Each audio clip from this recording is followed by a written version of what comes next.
YouTube ചാനലിലേക്ക് സ്വാഗതം. അപ്പൊ നമ്മൾ ഇന്ന് അമ്മമാരുടെയൊക്കെ നൊസ്റ്റാൾജി ആയിട്ടുള്ള ഒരു സാധനമാണ് ഉണ്ടാക്കാൻ പോണത്.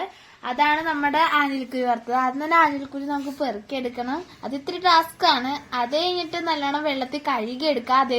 അത് കഴിഞ്ഞിട്ട് ഇതേപോലെ ഒരു ചീനച്ചട്ടിയിലിട്ട് നല്ലോണം വറുത്തെടുക്കുക. എന്നിട്ട് ഒരു മുറത്തിലേക്ക് ഇതേപോലെ ഇട്ട് കൊടുക്കുക. എന്നിട്ട് ഒരു നാഴിയോ ചിരട്ടയോ വെച്ച് നല്ലോണം ഒന്ന് ഉരച്ചു കൊടുക്കണം.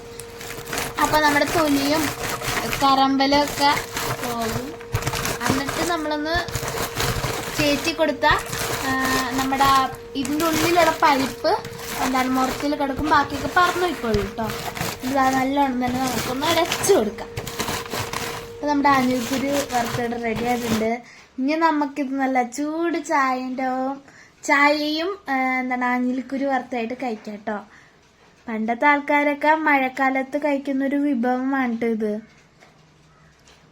നല്ല മഴ, ചൂട് കട്ടൻ ചായ, പിന്നെ നമ്മുടെ ആഞ്ഞിലിക്കുരു വറുത്തത്.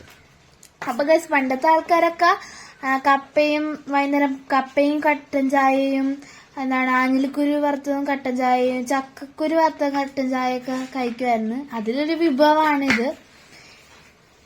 എനിക്ക് ശരിക്കും ഇതിന്റെ ടേസ്റ്റ് കപ്പലണ്ടിയുടെ ടേസ്റ്റ് ആയിട്ടാണ് തോന്നിയത്. എനിക്കിത് കശുവണ്ടിയുടെ ടേസ്റ്റ് ആയിട്ടാണ് തോന്നിയത്. എന്തായാലും നല്ല സൂപ്പർ ടേസ്റ്റ് ആണ്. എല്ലാരും ട്രൈ ചെയ്ത് നോക്കാൻ മസ്റ്റ് ട്രൈ ആണ്. Yes guys.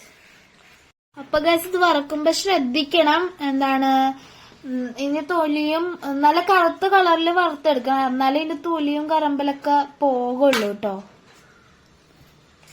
ഒരു കയ്യിൽ ചായ, ഒരു കയ്യിൽ ആഞ്ഞിലിക്കുരു വറുത്തത്. പുറത്താണ് ഈ മഴ, എന്താ വൈബ്.